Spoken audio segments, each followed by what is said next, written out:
Hey guys, on this week's episode of the Queer Eye After Show on AfterBuzz TV, we are breaking down episode 6 titled Elrod Sons. This week, the Fab Five takes a widowed father of two out of the darkness and into the light, and we can't wait to break it down. Stick with us. We've got that recap coming up right after this. You're tuned in to AfterBuzz TV, the ESPN of TV talk. Now, let the buzz. It's girls' night. Girls' night. Hey. Hey. To our listeners on iTunes and on YouTube, what is up? Welcome to the Queer Eye After Show here on AfterBuzz TV. And like we said at the intro, it is girls' night. I'm your host, Christine Alexis, and tonight I am joined by the lovely Anna K. Thomas. What's up, guys? Happy to be here. So our buds, Charles and Brendan, are out today, but we're going to hold it down for you guys. We know what's up, and we're going to miss our gays, but luckily we have 5 other gays to talk about tonight. That is very true. We are in good company with our fabulous 5, as always. And tonight we are talking about episode 6. Oh, girl. This is a gut I thought, okay, every week it just gets more and more emotionally intense for me. And this episode, I didn't think I would cry after Black Girl Magic last week, and Jessica, I was like, this is it. I mean, crying here on this panel, I cried. I couldn't stop crying. And this just ripped my heart out. I think this is one of the best episodes in the entire season. Oh, hands down, agree with you. I mean, just the succession of these episodes, the Jones barbecue sisters, followed by Jess, followed by Rob. My heartstrings were absolutely tugged on. And gosh, just shout out to the producers this year for finding such amazing heroes and making just the meat of the season really, really enjoyable. Absolutely. So let's just get right into it, guys. Let's do it. Oh, I'm sorry. I thought I heard something in the booth. Sorry, guys. So this week our hero is Rob Elrod. He is 42 years old, and he is a single father of 2 boys, little Davis, who's 5, and Vincent, who is 3. Rob is a manager of a bar and grill. He's been working there for 15 years, and they all live together in Olathe, Kansas. Yep. Now, as I said at the top, Rob is actually a widower. I think that's the correct term, which is really sad. He lost his wife, Allison, to breast cancer 2 years before this episode was taped, which, I mean, gosh, way to hard. Lay it on heavy to begin with, right? And he's such a devoted dad. You can see it from the beginning, how he, is doing the best he can to take care of his kids. His mother-in-law is in the picture, so she's helping with the kids. So I love that there's still a family unit, even without Allison. And you just really see how much he loves his deceased wife. Like, he just loves her with every bone and being and part of his body and his existence. And that, I think, was what was so gut-wrenching, to see him try to live a life without the love of his life. Absolutely. Allison wasn't physically present for this episode, but we felt her from start to finish. And that's something that the Fab Five picked out on right away when they met their hero. And like you said, right now, Rob's situation is just picking up the pieces of his life after losing Allison. Yeah. Right now, he does things mainly for convenience when it comes to the kids and their nutrition and just kind of their daily routine. It's pretty much microwaving easy breakfast sandwiches, microwaving a burrito in the afternoon, just kind of what's quick and easy and readily accessible, which makes sense when you're a single father taking care of 2 boys. I don't have any kids. I can't imagine having kids without a partner of some sort. So my hat's off to him for doing the best he can and just staying present and being there for his kids. I mean, instead of being cocooned in grief, he's there and present for his kids, doing the best that he can. It's so great that you bring that up, because that's the main thing that Rob was struggling with this episode, just being as present as he possibly can. You're right. He is doing the best that he can with the cards that he's been dealt. But as the person who nominated him pointed out, his wife's best friend, Sanse, I hope I'm saying that correctly, Rob's got 1 foot in the past and 1 foot in the future. Yep. Right where we find him in this episode, he's getting ready to move out of the house that he shared with his deceased wife and kids and into a new house in a different neighborhood. So that's the whole 1 foot in the future part. But the 1 foot in the past part is where we find him right now. Yep. Just still trying to work through what it means to have life without Allison. Absolutely. When our Fab Five meets him, I think they're immediately, like all of us in America, I think they're immediately taken by his charm and how sweet it is and what a good dad he is. But they definitely see that he is sort of stuck between two worlds. Absolutely. The house is an interesting point because that's a very concrete fixture in their lives where Allison, was for many years, and they were very happy there. They had this existing plan to move into a new home that kind of got derailed with her cancer and her passing away. But, he's still planning to do that. So that's the major push that we have. This housewarming and this new home is like what our hero is working towards. Right. So we have a goal at the end of the week, which is great. But right before we get to that part, we obviously have to meet the hero. Yeah. And right away, Karamo's playing with the kids at the house. So cute. So adorable. Everyone's having such a good time. Right away they pick up on how music is such a big part of their lives.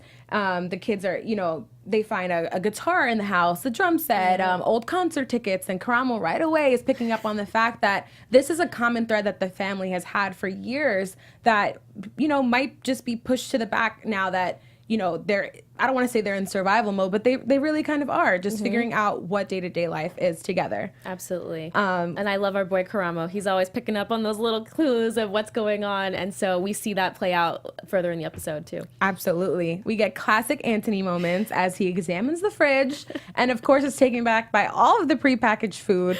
But I gotta say, as almost 27-year-old single woman living on my own, I was kind of jealous. You got some prepackaged food? I've got a lot of prepackaged food. Listen, I try to cook as much as possible. My mom would kill me if I came on this show and said that I didn't cook because she raised me right.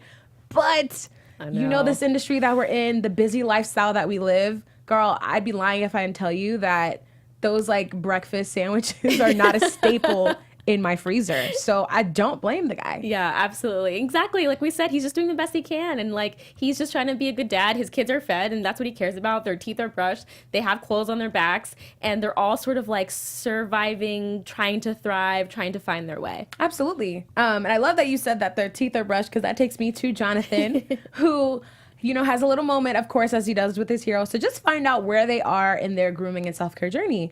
And lucky for him, Rob already has great grooming habits. He flosses every morning. I know. So responsible. Who does that? I don't do that.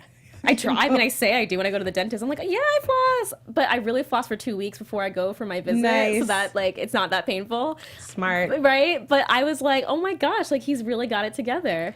Definitely. I mean, I floss at night, but I can't say I floss every morning.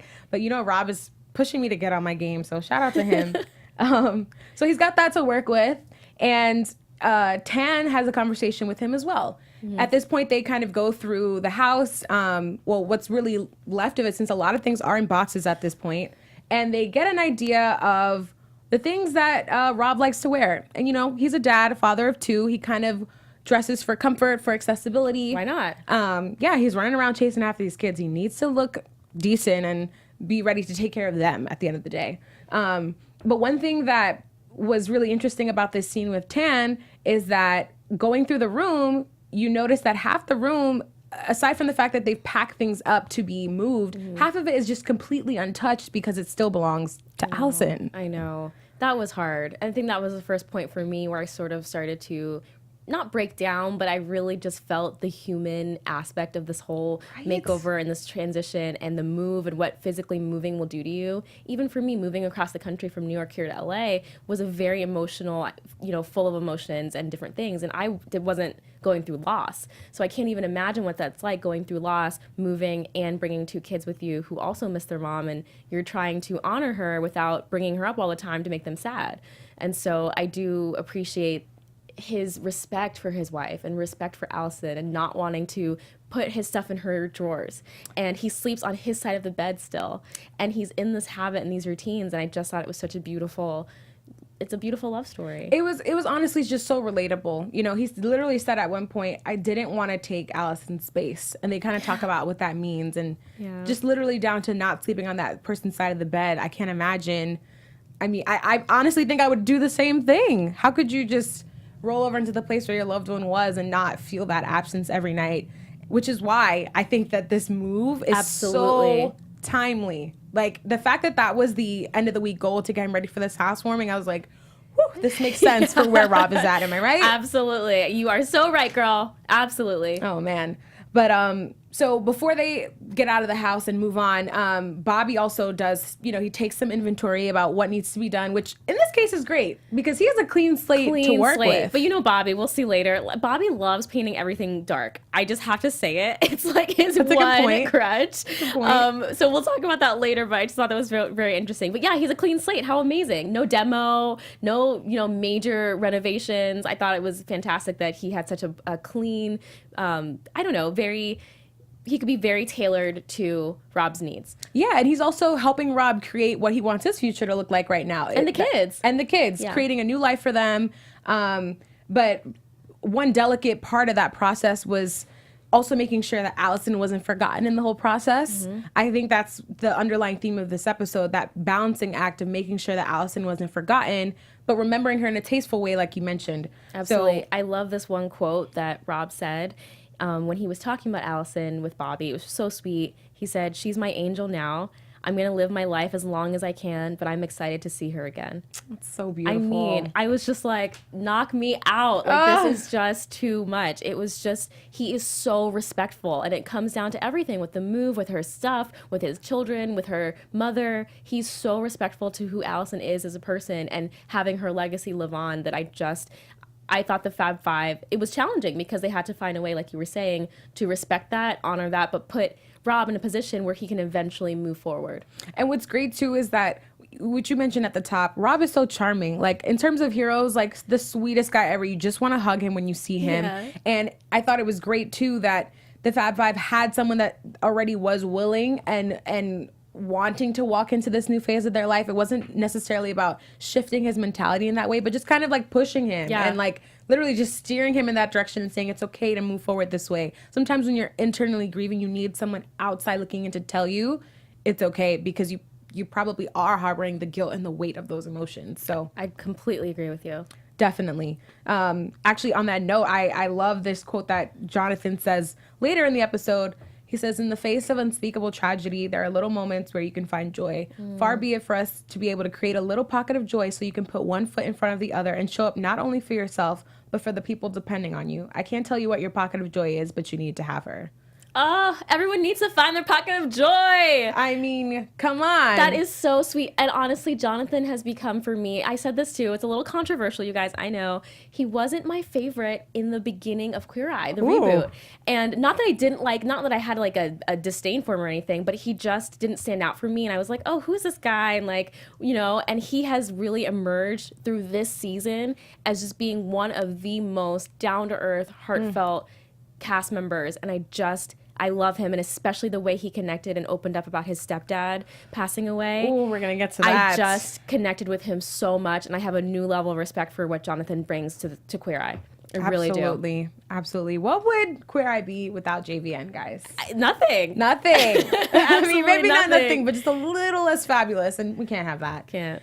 All right, so at this point, the mission is pretty clear. We got to get Rob ready, and that's starting from the outside in. So the transformation begins. Karamo and Tan take the whole family shopping at H&M, which is, I think, a really affordable. I shop there. I mean, same. I know the culture may not feel the same about H&M after some controversial things in the past, but H&M is a great place to shop for your family, especially with their kids line, and Tan and Karamo take advantage of that. Yeah, I think it's cute. Again, I love how these guys, because there are kids involved and they have to sort of balance everything, I love how Karamo goes to sort of help babysit while Tan does his thing, and it was a really nice way for them to divide and conquer. Especially someone like Karamo who has two boys of his own. Yeah. Granted, he did get them later in life, but he still understands that dynamic and needing to kind of separate that time. Mm-hmm. I think Tan does a really great job of, again, meeting the hero where they are, kind of giving him a simple way to attack the boys' clothing. Yep. A color scheme. They are literally 3 and 5 years old, wearing tons of blue and white, looks great on them. Not to push too hard into like gender-specific colors and norms, but like that's what works. That's what the boys love. Mm-hmm. And it seems to really hit the nail on the head. I think that's a really good point, and I think it's important too when you're having so much change in young kids' lives to give them something sort of concrete to hold on to. Absolutely. So I think it's really important to say, like, okay, you get to pick what you want, but like this is sort of like the format we're going to follow. And we're moving to a new house. Mom has been, she's gone, and there's a lot of things changing. Daddy's getting a new look. So for a little kid, that could be really jarring and a lot to handle. So I think it's really good that Tan made a really smart choice in how he was streamlining, I can't even talk, streamlining their wardrobe options. Absolutely. And he kind of kept Rob in the same color family. He helps them try on a nice fitted blue blazer, some blue jeans, he kind of gets him into this elevated look, because when they first approach the mirror, Rob says flat out that he thinks he looks like himself, but 15 years older, but that his style hasn't quite progressed. So kind of that Peter Pan syndrome of like, just your outward appearance is not matching up with where your head's at and your mentality is. Yeah. At least you can see it. Some of our heroes in the past, they're like, I look great. And it's like, no, honey. Jonathan would be like, no, honey. That is not a good look, or Tan. So I think he was very in tune with what was going on. Yeah, definitely. But Tan to the rescue, as per usual. He helps get Rob into some kind of muted basics, things that kind of make him look like a father of two, something he could potentially wear to maybe a parent-teacher conference at some point, or to a PTA meeting about the kids, or whatever the case is, looking elevated and feeling his best self. So that process begins. On the food front, Antoni takes Rob to EJ's restaurant to help him learn how to make some healthy, I love this, fun meals for the kids. So smart. What was your favorite part about this segment? I love some fried fish. So when he was doing the macadamia nuts as breading, I was like, that's so smart. I could totally do that. And it's true. It's like, again, with this change theme, I think it's important for raising young kids to not just have everything change right away. So it's like, okay, they still get some like yummy kind of fried thing, but now it's healthier without the breading. It's a better quality fish. And so I think, and using the squash for the casserole, so smart, getting vegetables in there, kind of hiding the vegetables because kids don't really like vegetables. And so I thought Antoni, again, they all just attacked this episode very, very smartly. Yeah, I thought the squash casserole, it looked delicious on screen, my God. It looked delicious, and it sounded like such a great idea for them. I was kind of jealous. I wouldn't be able to enjoy that because I'm allergic to nuts, so breaded fish sticks, but such a sick idea for the kids. And Antoni brings out a good point that, he wants Rob to think about the long-term picture here. Do you want your kids to remember you as the dad who always microwaved things, or the dad who, maybe propped him up on a chair next to him and helped him, learn how to cook by the stove? And absolutely. Do those things together. I know. And we both have Caribbean backgrounds, and food and culture is a huge part of how we both grew up. Absolutely. And so I completely related to this. I'm like, yeah, I don't remember when my mom ordered pizza for me and my friends, that happened. But my memories are her cooking Jamaican food for like hours on the stove, and the house filling with the smells, and getting to taste things or sneaking in a taste before it was quite ready, and all of that. And so it's important for Rob, especially now that Allison isn't with them anymore, for him to have those memories, and for his kids to have the privilege of having a normal childhood in that respect. It's cheating your kids to take the food, to not give your kids healthy and memorable food options, I think. Absolutely. And they're so young. What a better time now to set that foundation. Absolutely. So that gets started as well in the kitchen. And then we move on to Bobby, who has such a great moment with Rob. Shout out to Bobby, because between the last two episodes... We found Bobby, guys. He has been stepping up. Come on now. We've been asking for Bobby, and Bobby came through. He came through in a major way. He's been doing a lot more kind of Karamo-esque, heartwarming. It's beyond interior design, even though that's so important. He's so good at it. So we're definitely no shade to Bobby, but it's really refreshing to see him step up and elevate into a more mentor role. Truthfully, this interior design was like the root of the episode, especially with the big surprise way that he commemorates Allison later on. But I just applaud the show and the Fab Five themselves for not shying away from moments that they could lend their expertise. You understand? Like Bobby is somebody who's dealt with loss, and so has Jonathan. And granted, like we said, that's kind of a Karamo category to talk about those feels, but they bring it out while they're doing their thing, which I love. I love it. It's great. The more Karamo can sort of infect all of us to really be kind and think about our emotions, I say the better. Here for it. Let us know in the comments if you guys are here for it too. Absolutely. But Bobby has a really important role in this episode because he, like we said, has to find a way to be sensitive to what Rob is going through, and I think he does that beautifully. He invites Rob over to the house to pack up the last of Allison's things and just the last odds and ends of the house before they say goodbye for good. And, you know, I really got choked up during this part because you could see it on Rob's face that, and, you know, he says, he's like, I didn't think it would hit me this hard seeing it for the last time. I've only ever lived 2 places ever. And I remember moving out of my childhood home into the house where my parents live back home now, and I cried my eyes out, you know, just out of pure reasons of leaving my bedroom, let alone leaving the house that someone, you know, built their life with someone else. It's hard. And just the finality of it. Like, you pack, you prepare, you think you're ready, and then the movers are here. No, everything's coming off the wall. Oh my gosh, all the things are going in the bottom. Like, that's visually and emotionally, like, jarring. You know, it's one thing to think you've prepared for it, but to see it happening and realize that the home that you've built with the woman of your dreams and your children is no longer. That's hard. That's where the show got me. And I was just like, oh, dab. I know, all the feels, just dab with the tissues. Oh my gosh. Well, he really needed a moment to say goodbye. That real moment of closure had to happen there. And it also leads us to a very important part of the episode where, in cleaning up all the things in the house, Bobby and Rob come across these birthday cards that Allison wrote for her kids before she passed away. He kind of explains the story of how it was hard for her to do so, but she wanted to make sure that she had something to say to her kids for those moments that she wouldn't be there for. And one thing that was a common thread through each card was, P.S. Be nice to your brother. So cute. So sweet. And credit to Bobby for really, you know, paying attention to that detail and using it later on in such a beautiful way.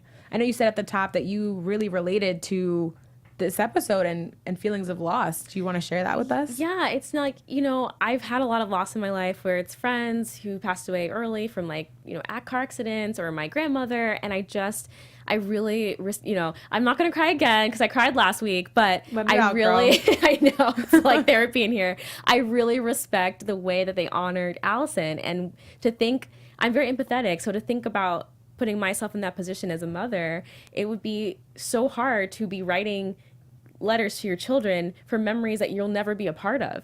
She'll never see them at 18 or when they get married or at graduation. And it really just hit me in a very tangible way, you know, as I move on in my life and I get older and my mom gets older, you know, my dad's not in my life, so all I have left is my mom. Mm-hmm. And so thinking about that and just putting myself in Rob's shoes about how he would feel, you know, unearthing that, it just, I am speechless. I just thought Bobby really had a beautiful moment honoring Allison.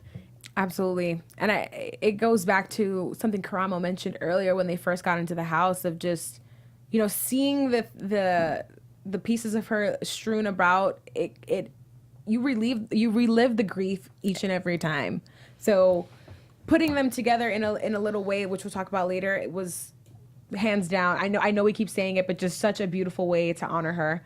And so this brings us to the last part of the transformative phase of this episode, where Rob sits down for a haircut with JVN. Love. And this is where the feels really kick in, guys. If you haven't brought out your tissues yet, this is the time. So Rob and the 2 kids, not just Rob, they all get a nice little haircut. And shout out to Jonathan for making such a good observation that a lot of Rob's facial hair was just pulling him down. Yeah. I was not a fan of the whole Justin Bieber swoop bowl cut thing he had going on. Love the guy, but that was not his look. Coupled with the long beard and just his natural kind of hunchback, everything was real, like, down here. Yeah. And of course we elevated it. It's so interesting what that can do. Like, I feel like Jonathan literally, like, stretched him, like, made him just a longer, leaner person by just trimming his facial hair and giving him a haircut. He made a pretty man pretty. Yeah, flipping it up in the front, and just, it was modern, it was fun. You know, again, this is all about his family, but they talk about later on, you know, thinking about the day where he moves forward and maybe starts dating again, you know, years down, but hopefully he finds some other love in his life. This is going to be a much better more self-motivating way to go about that. And I really, I'll be talking about news and gossip later, whether or not he's stayed true to that or not, which I love. I love a makeover and where are they now? Yes. And so I'll let you guys know, stay tuned for that. But I do think it's a beautiful way for him to sort of take the first step in moving forward with his life without forgetting his wife and without being disrespectful. But as he starts to potentially date or go to meetings, like you said, go to the school, whatever, he can now be presentable in a way that he's really proud of. Absolutely. And another thing that I love that Jonathan touches on with this moment is that between all the hustle and bustle of the transition to the new house, just the daily life of raising 2 young boys, Rob can kind of use this grooming time as kind of a quiet down time, a moment of self-reflection, and kind of be present and connect with himself and start the day on that note, which is great. I love that he teaches him that and gives him a nice little head massage too while giving him that haircut to really drive the point home of having this moment for yourself. But another beautiful moment kind of birthed out of this is just them connecting about, shared loss. Absolutely. Jonathan opens up about being paralyzed by depression at one point in his life after his stepdad passed away from cancer. And then his stepmom was then diagnosed with stage 3 ovarian cancer. He revealed that she's been cancer-free for about 4 years now. Yay. But salute to that. Salute to that. Yeah, love we can't hearing over that. good news. Salute to that. My little heart wouldn't have been able to take it. I know. If he had said anything different. But he could really understand, how difficult it can be to kind of get up in the morning and show up for yourself and for others when you are paralyzed by that depression. Right. Rob makes such a funny kind of offhanded comment of like, how can one be depressed with those 2 sweet kids around? And it's like, dude, it's totally possible. It's 100% possible. I'm sure you can relate to moments in your life where you're presenting something great on the outside, but on the inside, it's really not the case. Look at Instagram. I mean, we all present our best selves, and I love me some IG. Don't get me wrong, I'm on it all the time. But we all present our best selves, our best selves, our best selves, and then suddenly no one has bad days. Everything's fine. Everyone's rich. Everyone's traveling every week. Everyone's Coachella and festivals every single weekend, and you start to lose sight of what's real and grief and trauma. And yeah, I had a bad day, or yeah, I got into a fight with my mom. Like, we'll be fine, but like today I'm kind of sad about it. Or, right. And so I love, again, Jonathan just stepping through for me and stepping up in these episodes, in this season in particular. I love that he has this moment of connection and really says to Rob, you're a parent, you are mourning, you are an husband, a widower, but you're still you. Right. And you still have your own life to live, and you're still living life. And it's also okay if whatever picture that looks like isn't always pretty at some point or another. It's just like he's showing him that, like, if you get up in the morning and you try to at least look good on the outside and make that extra step for yourself, that'll help you feel good on the inside as well and kind of push through that. Yeah. So great moment with JVN. And that kind of rounds out the whole transformative phase. Now it's time to see the results of it all. And we love a good reveal. In the end, the house, let's start with the house because... Okay, bold. I know you have some thoughts. Well, I think this is Bobby's best work to date. Really? In the entire series. Tell us more, Anna. That fireplace, the dark... I mean, granted, okay, the house had good bones, so, like, it's not all Bobby... But just his eye and his design, again, he painted everything. He paints everything dark navy or charcoal. True. But I don't know why he's obsessed with those 2 colors. It always looks good, but I'm just like, is there going to be different things? Like the kitchen cabinets, he always paints the cabinets dark every single episode. But that living room, what a beautiful home for Rob to come home to. That fireplace with the mirror on top, it was just so stately, masculine, but had feminine touches. For sure. Felt like a home and felt like a place where his kids can grow up and have memories. And that's what it's all about. My favorite part of the living room was the lights that he added on the different panels throughout. Such a good idea. Such a cute accent. And again, the living room looks like a place where they can have those little jam sessions together by the fire or tell stories or look at old pictures of Allison and kind of reminisce together. But it seems like they have like a center space, which is really nice. I love in the living room too, just keeping it kind of by room, when Karamo later on brings the guitar out and then he has the kids' instruments. Yes. So he has the little drums and he has the little music maker, and this whole Elrod Sons theme is throughout the whole show. But music, like you said, Christine, is a huge part of this family's culture, and to see Karamo and Bobby build a space where they can enjoy that was so touching. Absolutely. And I'm sorry that you reminded me, I skipped over this earlier, that Karamo did take Rob to have some private guitar lessons and help him get back in the groove of playing the guitar again. Sorry to our loyal fans who might have caught that. I forgot that part, but it's all good. we bring it We're back talking about it now. We're talking about it now. Show's not over. Sure ain't. So that's great. He brings it home and again shows him a way to bring the kids into that and get the Elrod Sons family band going.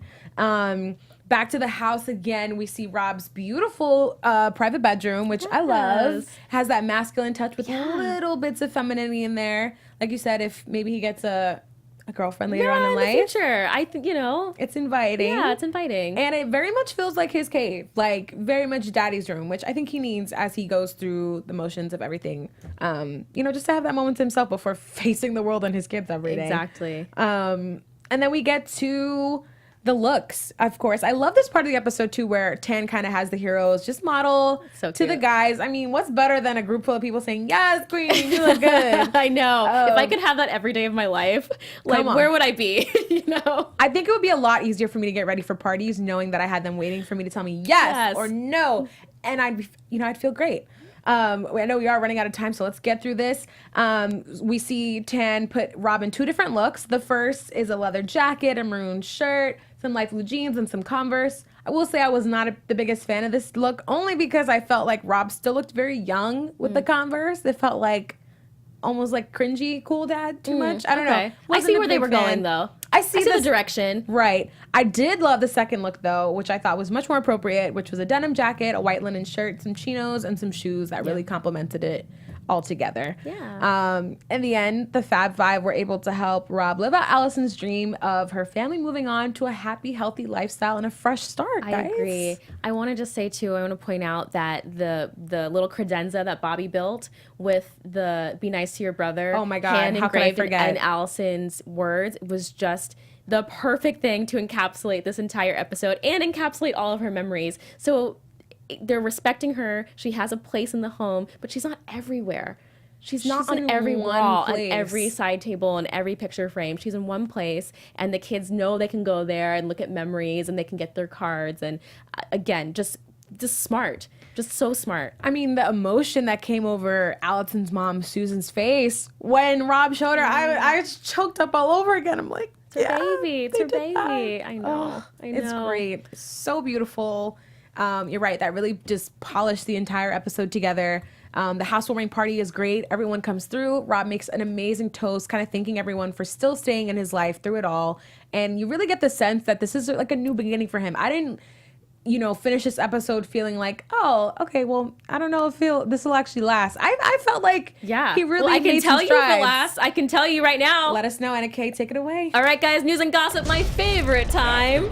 I love it. So first up, I know we all love a before and after, and I love a where are they now. Happy to report, Rob still looks fabulous, you guys. Ooh. Here he is at a concert, rocking his shorter hair. His beard is back, but it's groomed and trimmed, and I love that he is still appreciating music. So our hero has just kept it going, and we couldn't be any prouder of him. So we're really happy to see that. Look at those gorgeous blue eyes on display. I know, now that the hair's out of the face. And look how happy. He's just so joyful and so excited about life and enjoying music, which is such a big part of their family. Love that. Moving on to one of our favorite cast members on Queer Eye, Karamo Brown has a new podcast out, you guys. It is launching in just a few days, and it is titled Karamo. He'll be talking about life and what he's learned. It'll be a little motivational, so we're really excited to see that, and we'll talk about that more as he puts out new episodes. I believe that's going to be on Luminary, right? I believe so. It's going to be on a couple platforms, I believe. Gotcha. But yeah, moving on. I love a crossover, so I don't know. Our diehard Queer Eye fans will definitely remember Neil Reddy. He was from season 1, episode 2. He had that giant dog and all that dog hair everywhere. He actually met up with Jessica Gilbeau from this season of Queer Eye, episode 5. God. So I just love how these heroes sort of come together. We also saw people went to Jones Barbecue and enjoyed some good food with our ladies.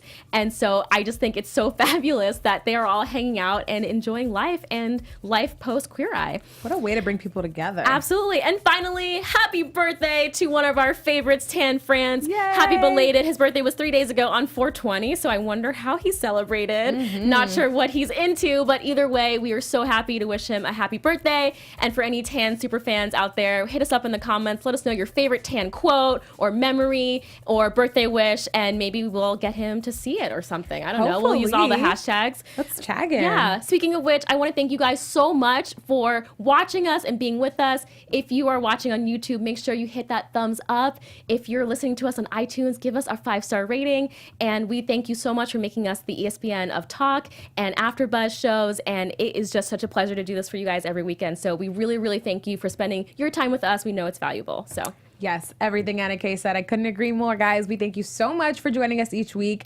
And we thank you for rocking with us, with me and Anna Kay while we hold it down. We did it. We did it. Boom. Yes. We miss our boys. They'll be back next week. So we're really excited, both of them. So the Fab Four will be reunited yet again. But in the meantime, Anna Kay, where can everyone find you? You guys can find me on all social media, but especially Instagram. It's my favorite, at Anna Kay, Kay Thomas, and on Twitter and every other platform. Nice. Yeah. And you guys can find me on Twitter at Christine Bean with 3 E's and on Instagram at Christine I Alexis. Thanks so much, guys. We love you. Keep being queer, fabulous, and fun. And we will see you next week. Stay fabulous, guys. See you next week. Bye. Our founder, Kevin Undergaro, and me, Maria Menounos, would like to thank you for tuning in to AfterBuzz TV. Remember, we're not just the first, we're the biggest in the world, and we're the only destination for all your favorite TV shows. Whatever you crave, we've got it. So go to AfterBuzzTV.com and check out our lineup. Buzz you later. The views expressed herein are those of the hosts only and do not necessarily reflect the views of AfterBuzz TV or its owners or principals.